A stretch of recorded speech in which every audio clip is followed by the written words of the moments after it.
غېږې راکړه ویلې حل مه وایه چاته خټینګه غېږې راکړه ویلې حل مه وایه چاته او زه خپلې محبوبې ته لا وړوکې ښکارېدمه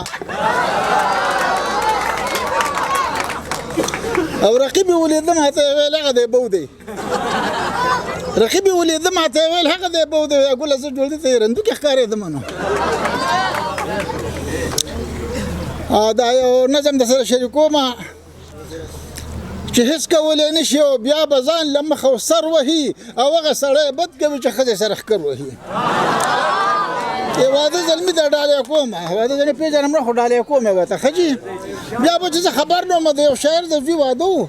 نو هغه ته مې په شعر کې وی چې یقین مې نه کوي بیا ته راغونډه کړه او دا ګورې وخت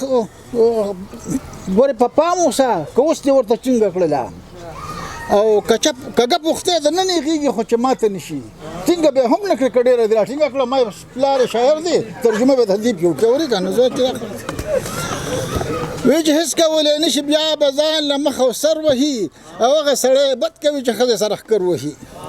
ښځه به منې ښځه په ټول کور کې ملکه ده شک ورپکې نشته دا خبره ښه بې شکه ده او ډېر ښه بنیادم دی خو د خولې نه لږه سپکه ده خو ښځې ته چې ګوري په وجود باندې نازکه ده نو خدای کو چې د خولې جنګ کې سړي باندې چابکه ده هر چا یې منلې بدماشي په کور کې ځکه ده څنګه په وړه وړه خبره خپل ټټر وهي او هغه سړی بد کوي چې ښځې سره ښکر وهي او ښځه د ملکه د سړو نه یې کار واخیستو نه ټینګېږي دې ته د اوړو نه یې کار واخیستو مالګه مساله او د غوړو نه یې کار واخیستو ډب ته نه وباسي د وړو نه یې کار واخیستو کور کې د چپلو کیړو نه یې کار واخیستو او سمه مارشله ده د کوړو نه یې کار واخیستو تېښته ته نه ښه ده ځان پې څه لاسې نر وهي او هغه سړی بد کوي چې ښځې سره ښکر وهي او ښځه باچایي کوي په سرم تاج د ښځې دی ښځه باچایي کوي په سرم تاج د ښځې دی هر کلي کې ګوره کور په کور کې راج د ښځې دی او کم طبیب ډاکټر کړي صحیح علاج د ښځې دی هر سړی غلام دی هر سړی محتاج د ښځې دی نو سم وزیر اعظم دی ما غشت جاج د ښځې دی ګرځي په یو وخت په پټول غولي کې چکر وهي او هغه سړی بد کوي چې ښځې سره ښکر وهي او ښځه کائناتو کې که ډېره خوبصورته شي خو نه وړي بلا د خپله دته شي زبرګه که شي دا خو نه به صبر د غیبته شي نو ډېره وي چالاکه نه به چرې ملامته شي خلک متاثره هم د دې د کرامته شي او ښه منلې سر وي خو آخر ښځې ته ښکته شي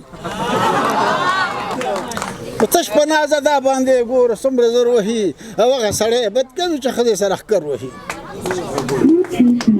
او ښځه ګناهګاره د غریبه وایي څه خوري نو او خوري یوه قطره هغه هم پتله راتله خوري نو بیا چې ماشومانو سره کښېني پوره دوه خوري نو کور کې چې د خلکو نه څه پاتې شي هغه خوري نو او خواره په چټو کې مرچکي سره سړه خوري نو خو شپه چې کله راشي بیا سړي له سم مازغه خوري نو ځان ته به ترخص په سبانه باندې اکثر وهي او هغه سړی بد کوي چې ښځې سره ښکر وهي شپې راخت کې که نه پلانې ځای کې پلانې سرکالې شوې ده پلانې چې کوم دی خوېدن کړی ده که نه نو بیا وایي چې ښځه به منې ښځه په کور کې بختوره ده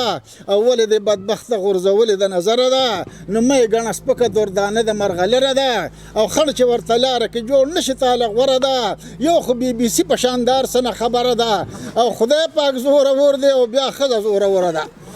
نو پرېږده که خوشحاله وي په ځمکه او که پر وهي هغه سړی بد کوي چې ښځې سره ښکر وهي ټولې داسې نه دي خو بعضې ښځې نه مې کرکه شي ټولې داسې نه دي خو بعضې دغه نه ویرېدم هغه پېښور کې کاکاجي په کور کې مونږ هغه دغه ناستې وې که نه د هغې د یارې مې پکې بیا دا هم چې ټولې داسې نه دي خو بعضې ښځې نه مې کرکه شي